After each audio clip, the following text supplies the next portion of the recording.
Makinig ka sa'kin sandali na malaman mo kung ano ba talaga ang nais ko sabihin sa'yo. Gusto ko sana maligo sa'yo, kaso di ko alam kung paano ba umpisahan ang mga bagay na to.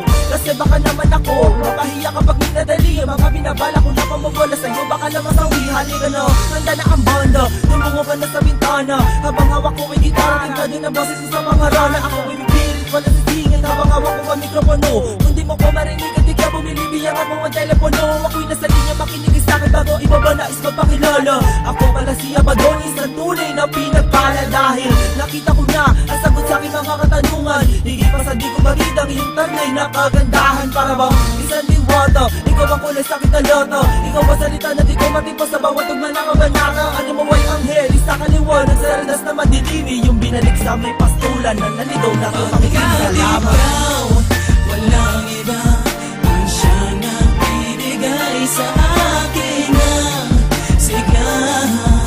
At kahit na alam ko na baka langit, di ko maisip kung sa paanong paraan malalapitan ng mapadama ang pagmamahal kong ito.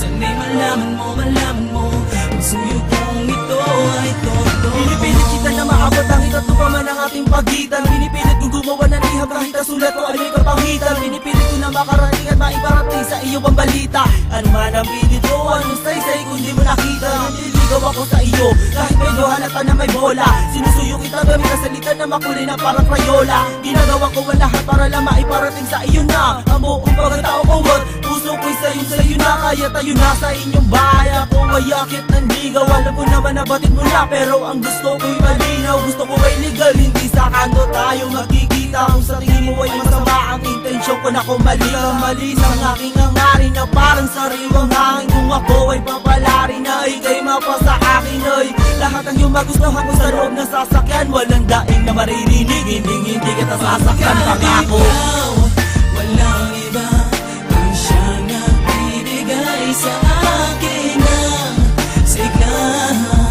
At kahit na alam ko na baka langit, di ko maisip kung sa paanong paraan malalapitan ng mapadama ang pagmamahal kong ito. Sana'y malaman mo ang suyo kong ito ay totoo. Nilalakita ang lahat na roses mula pa sa hardin ni Adan at Eva. Sinaulo-una ang lahat ng tulad na makataan naman ang tema. Sinuot ko na bagong damit, wala na itong atrason, wala ng teka. Kabisado ko na ang mga kataga, pero masandali ng yung tenga. Kinig ka sa akin mabuti, walang Ingles, purong Tagalog. Napakalakas ng aking dating sa aking suot na barong Tagalog. Pwede ko mamahawakan ng iyong kamay, isuot mo ang sing-sing na sinipis man ang tinggi. Pero sa gitna ay merong bling-bling. Alay ko sa'yo, bilang tanda ng aking pag-ibig. Kahit alam ko na kalangis di hahalo sa tubig. Ano pa man ang sitwasyon, meron pa rin akong paliwanag. Ang pagtingin ko para sa'yo, parang araw na di matinag. Paalam na di nakita ka kulitin pa sa harap ng iyong tindahan. Di nakita ka kausapin pag tayo'y nasa tambayan. Di nakita ulit tatanawin, di na makita kasintahan. Gusto ko kasalagad, kita na lang tayo sa simbahan. Ikaw, walang iba ang siyang nagbibigay sa akin ng sigla. At kahit na alam ko na baka langit, di ko maisip kung sa paanong paraan malalapitan ng mapadama ang pagmamahal kong ito. Sana'y malaman mo ang suyo kong ito ay totoo. Ikaw, walang iba ang siyang nagbibigay sa akin ng sigla. At kahit na alam ko na baka langit, di ko maisip kung sa paanong paraan malalapitan ng mapadama ang pagmamahal kong ito.